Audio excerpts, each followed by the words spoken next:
Welcome to Awesome Video Game Memories, where we talk about awesome memories about video games. I'm Ryan, and the game we're talking about today is Mega Man 7. So I remember being really excited for this game before it came out, because looking at it in the magazines, this was Mega Man on the Super Nintendo, and it looked amazing! Yeah, so was the game as good as it looked in the magazines? So I remember playing the first stage, and controlling Mega Man felt a lot clunkier than it did on the NES. For some reason, Mega Man felt a lot bigger than he should have been, and it was a lot more difficult to maneuver around the stages because he's so big now. And I remember being like, when Mega Man shoots his Mega Buster, it sounds like a pea shooter. Like, what? Yeah, so I remember the first 6 Mega Man games were moderately challenging enough where I can just kind of pick them up and play and beat them. But Mega Man 7 kind of took that difficulty and spiked it through the roof, because man, I felt like this game was hard. Definitely very hard. Mega Man was kind of big, so the level design was kind of very clunky for some reason. It was very difficult to navigate Mega Man, and they kind of nerfed my 2 favorite things about Mega Man 6, the rush power and jet adapters, where now you can only, to just kind of have this little burst going up once, and that was it. The power adapter was kind of more or less the same, and it was really cool that that the fist was homing, but still, it was still a very challenging game. And yeah, I remember this game was definitely very chock full of secrets. I remember first playing it, and I barely found anything. I didn't find all the rush letters, I didn't find the energy balancer. I actually had to grind bolts to get all the items in this game. And I spent hours upon hours doing that.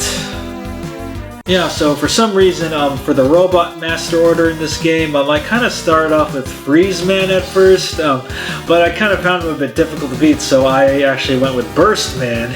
And Burst Man wasn't too difficult since I had a turbo controller, and I was able to escape most of his bubbles.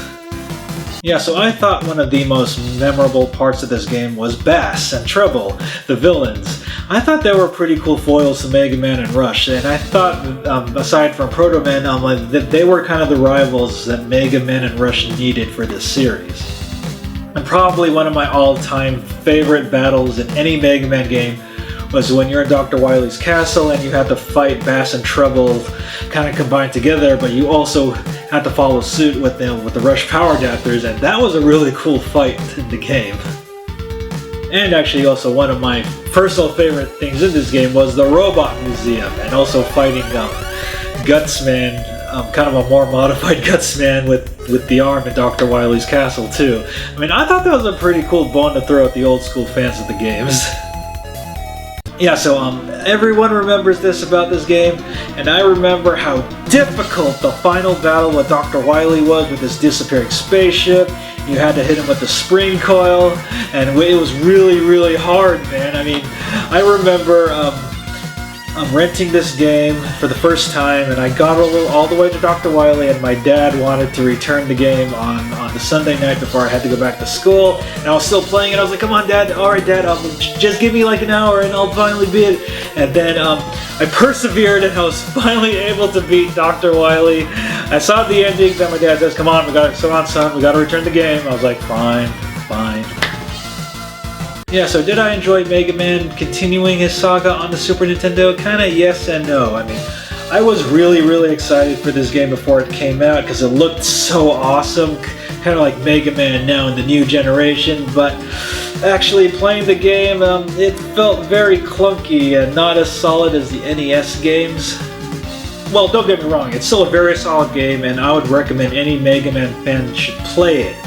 But it was definitely a very clunky entry in the series after getting, Mega Man X1 and 2 before. So, I held this game to the standard of Mega Man X1 and 2, and it sadly didn't deliver, but I still enjoyed playing it. I kind of play it once in a while here and there, but it's not really a game I revisit a lot. Oh, and also one thing about this game, in order to find the secrets to this game, I didn't really have the Nintendo Power issues for this game, so I kind of called the Capcom hotline, and I kind of spent my parents' money trying to figure out where the secrets were in this game, and they weren't exactly too happy about that. Yeah, so Megaman 7, you can find this game on the Wii U Virtual Console. I don't know if it's come out for anything else, but yeah, definitely check it out. And it's kind of expensive to buy on eBay if you want the original cartridge, so definitely get it on the Wii U Virtual Console for sure. Yeah, so that wraps up this episode of Awesome Video Game Memories. I'm Ryan, and if there's a game that you would like for me to talk about here on Awesome Video Game Memories, just leave it down in the comments below. So take care.